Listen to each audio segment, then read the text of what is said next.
আসসালামু আলাইকুম। আজকে একটা বিশেষ টপিক নিয়ে আলোচনা করতে চাচ্ছি। সেটা হচ্ছে যে আমি যেহেতু পাঠাও রাইড শেয়ার করি, তো পাঠাও রাইডের একটা একটা ফিচার আছে যেটা হচ্ছে সেফটি ফিচার, যেটা আমরা ইন্স্যুরেন্স বলি, লাইফ ইন্স্যুরেন্স, মেডিকেল ইন্স্যুরেন্স, এটা আর কি।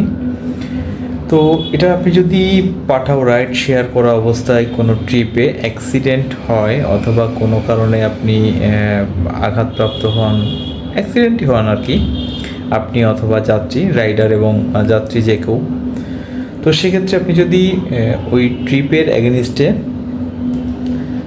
মেডিকেল ক্লেম অথবা আপনি যদি মৃত্যু হয়ে যায়, আপনার মনোনীত যে ব্যক্তি আছে, যে নমিনি আছে, সে যদি এটা ক্লেম করে, তাহলে পাঠাও কোম্পানি থেকে আপনাকে কিছু অনুদান দেওয়া হবে, ক্ষতিপূরণ দেওয়া হবে। সেটা তিনটা ধরনের হবে। একটা হচ্ছে আউটডোর, যেটাতে আপনার হসপিটালে ভর্তি থাকতে হচ্ছে না। দ্বিতীয়ত আছে আপনার ইনডোর, যেটাতে আপনাকে হসপিটালে ভর্তি থাকতে হবে এবং সেখানে থেকে চিকিৎসা নেবেন। তৃতীয়ত হচ্ছে আপনি এমন ইনজুরি হয়েছেন যে আপনার মৃত্যু হয়ে গেছে। তো একটা একটা করে আপনাদের বিস্তারিত জানাচ্ছি। প্রথমে আছে আউটডোর। আউটডোরের ক্ষেত্রে কন্ডিশন হচ্ছে আপনাকে 24 ঘন্টার ভিতরে, অ্যাক্সিডেন্টের 24 ঘন্টার ভিতরে আপনাকে হসপিটালে চিকিৎসা নিতে হবে আর কি। আর এমবিবিএস ডাক্তার দ্বারা চিকিৎসা নিতে হবে এবং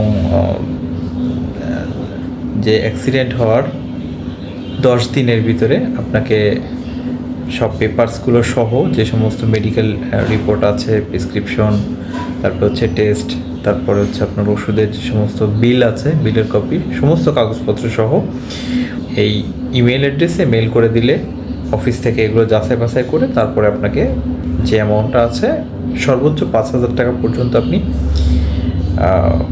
টাকার অ্যামাউন্টটা আপনি ইন্স্যুরেন্স বাবদ পাবেন।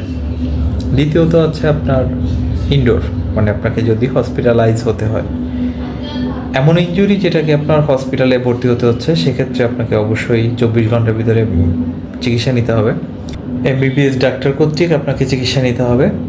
আর হসপিটালের যে পেপারসগুলো আছে, হসপিটাল থেকে নর্মালি হচ্ছে আপনার হসপিটাল থেকে যখন ছাড়পত্র পাচ্ছেন তার 15 দিনের মধ্যে আপনাকে এই মেডিকেলের সমস্ত কাগজপত্র আমার উল্লেখিত যে ইমেল অ্যাড্রেস আছে, এই ইমেল অ্যাড্রেসে মেল করে দিলে ওনারা এটা যাচাই করে আপনাকে যে অ্যামাউন্টটা আছে এটা প্রদান করে দিবে, যদি সব কিছু ঠিক থাকে। তো তৃতীয় ব্যাপারটা হচ্ছে যদি আপনার অ্যাক্সিডেন্টে মৃত্যু হয়ে যায়, সেক্ষেত্রে আপনার যে নমিনি দেওয়া আছে, নমিনি আপনার যে ডেথ সার্টিফিকেট, সেটা আপনার হসপিটাল থেকে, তারপর হচ্ছে চেয়ারম্যান সার্টিফিকেট কিংবা থানা থেকে এটা ইস্যু করা, অথরাইজ করা আর কি, এই পেপারসটা সহ মেডিকেলের যত পেপারস আছে কিংবা এই দুর্ঘটনাজনিত যে সমস্ত পেপারস আছে, এগুলো আপনাকে সেম ইমেল অ্যাড্রেসে পাঠিয়ে দিলে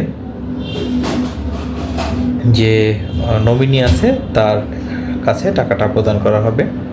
তো টাকার অ্যামাউন্টটা হচ্ছে আপনার যেটা বহির বিভাগ, যেটা হচ্ছে আপনার ভর্তি হতে হচ্ছে না, ওপিডির ক্ষেত্রে আপনি সর্বোচ্চ পাবেন 5,000 টাকা। আর যদি আপনাকে হসপিটালে ভর্তি হতে হয়, সেক্ষেত্রে সর্বোচ্চ পাবেন 1 লক্ষ টাকা। আর যদি আপনি মৃত্যু হয়ে যায় অ্যাক্সিডেন্টে, সেক্ষেত্রে আপনার যে মনোনীত লোক থাকবে সে অনুদান বাবদ 1 লক্ষ টাকা পাবে।